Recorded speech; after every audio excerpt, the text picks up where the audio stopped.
मैं इस वक्त पहुंच गया हूं कोट छुट्टा बस्ती मलाना में, जो एक don 2 number mafia Benazir income support के प्रोग्राम में घपला करने वाले फिरौन के हाथों ये मुतासरा लुट गया है। वो फिरौन कौन है, उसने इसको किस तरह झांसा दिया, क्यों लूटा और कितने लोगों को उसने लूटा। वो एक ऐसा बंदा है, ना उनको पुलिस पकड़ती है ना दीगर इदारे पकड़ते हैं। वो कौन सा आजकल हमारे इलाके कोट छुट्टा बस्ती मलाना व दीगर इलाकों में डॉन बना हुआ है।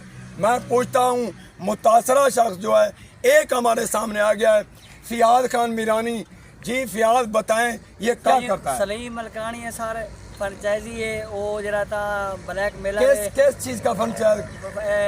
अलफला बैंक का फ्रेंचाइजी है वो बेनज़ीर इनकम सपोर्ट का। वो ठेका गिंदे उनके बाद वो ठेका जिस वेले गिंदे उनके बाद वो अगर ठेका खत्म थी पिया होवे या उडो मडी कमा की दी वो वाला बे बंदे के नामे ठेका गिंदे 25 लाख 30 लाख दे बे बंदे नामे। मैं कोई बंदे ने मैं HBL का काम करे ना हमें अच्छा रिटेलर हमें ई बंदे ने मेरी दुकान ते 3 दफ़ा ई बंदे ने आके जरा तो तू डिवाइस हिंदी अलफला दी खुलवा, मेहरबानी कर तू अच्छा रिटेलर नहीं तू काम कर, मैं इंशाल्लाह तेरे नाल साथ देता। मैं इंदी गाल ते मुतमैन नहीं थिया, चौथी दफ़ा जेरे वेले आए मैं को मुतमैन करते गए ते मैं अकाउंट खुलवाए अलफला बैंक दा। मैं किस्त भी एक चलाइए उनके बाद जरा था 20 किस्त जरी हुण ये चलिए। ई बंदे ने आके तू आवाम दे पैसे फ्री कर दी, आवाम दे पैसे फ्री कर दी, तू असा 50-50 दे भाईवाल हैं उनके मेरे को सबूत हैं पाए, ठीक है। 50-50 भाईवाल हैं जिमें आख से उमें करे था मैं जाना मेरा काम जाने तू मेरे कट्ठे भाईवाल नाल। उनके बाद मैं जरा था तू टेंशन ना गिन अगो पिछो मैं आपा, मैं के ठीक है। उनके बाद मैं अनपढ़ जा बंदा अनूठा छा बंदा तो ये बंदे ने मेरे को मुतमैन किए, ठीक है ना। मैं थी बस्ती बनाना मेन रोड तो दुकान है कामरान किराना है ना दी। उनके बाद ई बंदे ने मेरे को मुतमैन किए, मैं इनके मुतमैन दे उत्ते मैं कल आउट लोकेशन भी चलवाई सी। ही बंदे आखे तो आउट लोकेशन चलिए।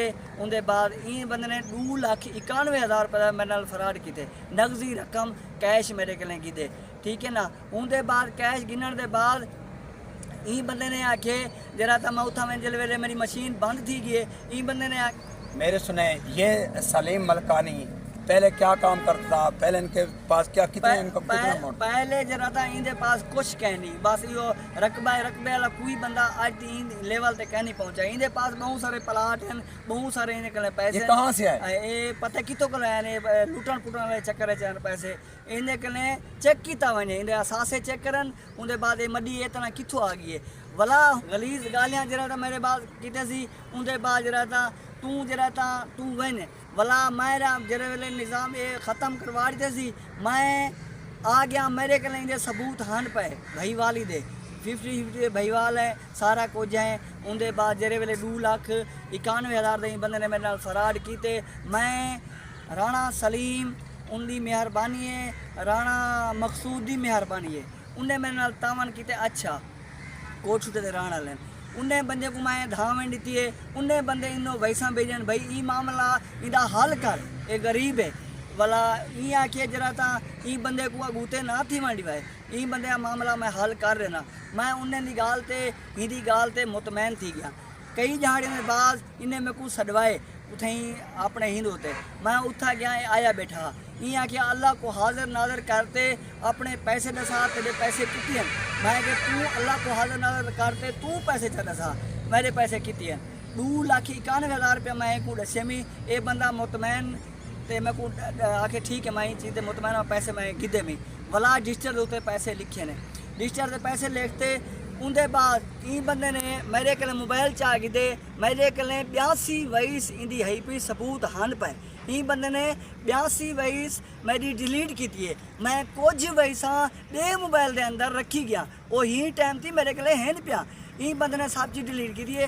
भाई जान तुसा मनो मैं केस चलना पिया, केस के बाद उनके बाद मैं तेरा मामला हल कर रहा। मैं कि कोई गल नहीं मैं मुतमैन हाँ, मैं जरा तो उन्हें लोगों नीमका खादियां, ठीक है ना। मैं हुने की गाल तो मुतमैन थी, हिंदी गाल तो मुतमैन थी, घर वाला है अपने कारोबार दे विच अपना मशगूल थी गया।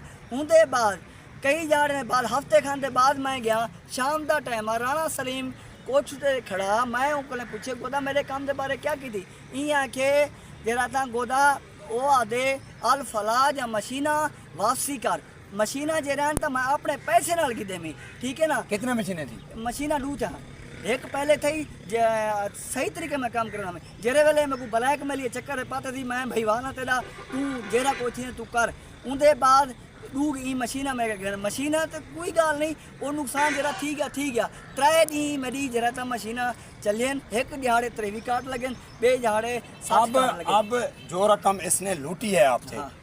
उसके बारे में बताएं कि कितना रकम है? 2,91,000 रुपया रकम है।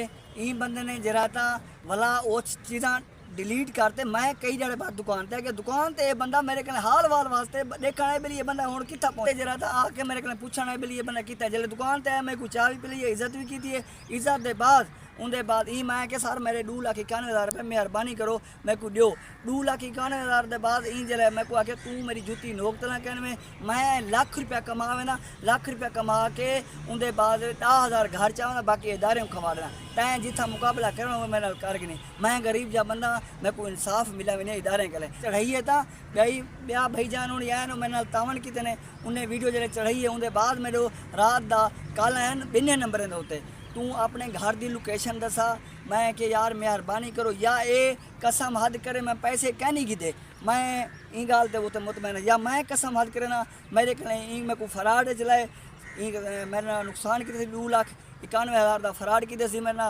ते मैं को मैं जरा ता पैसे मिले वञन उनके बाद ए जरा ता कल थी ये वाला इंदा भी ब्लैक मिली है ये जरा ता अकाउंट पंचायत हिंदे खुद अपने नाम की कहनी ये बे बंदे नाम की गिनते 25-30 लाख रुपया भरते पैसा कमा के 25-30 लाख कहाँ से लेकर आता है? 25-30 लाख अवाम दे पैसे हैं अवाम के लिए गिनते फराड करता फराड करेंगे हर बंदे रिटेलर थोड़े मजबूर हैं रिटेलर जरा था बहुत सारे मजबूर हैं इन्हें को आवाज़ नहीं उठेंदे ठीक है ना मैं दी जान भी चली रहे मैं अपने हक सच रहा मैं हुकूमत कर इंसाफ करने वास्ते मकसद वो करना भला ई बंदे ने आखे उनके बाद हुण अकाउंट कहीं बे बंदे आड़ा खुलवा के देती वो अकाउंट भी ये पिया हुण पंचायत का अकाउंट 25-30 लाख दे वाला ब्याह खुलवा के देती फिर दूसरे लोग लूटेगा वाला बे नवे विच भर्ती करना ये अगर आवाम देख रही है तो उनको आप क्या मैसेज देना चाहते हैं कि सलीम मलकानी जिन लोगों को लूटेगा क्या करे सन का प्लानिंग होगा वो भी बताएं जरा। सलीम मलकानी है जहाँ मीठा बंदा है ता जेरे वेले कहीं दे मत्थे लगे ता उनके कने भी 20-25 रुपया जेब जो काटते हुए खैर गुलामी नाल कहीं दे मत्थे लगे ता 20-25 रुपया काटते हुए जी।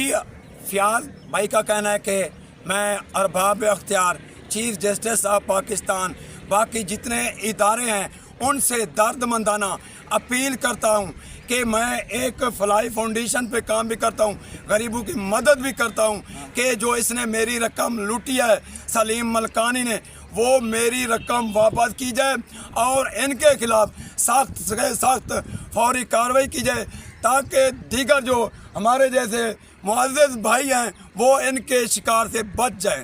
फेसबुक बरका न्यूज़ डेरा गाजी खान।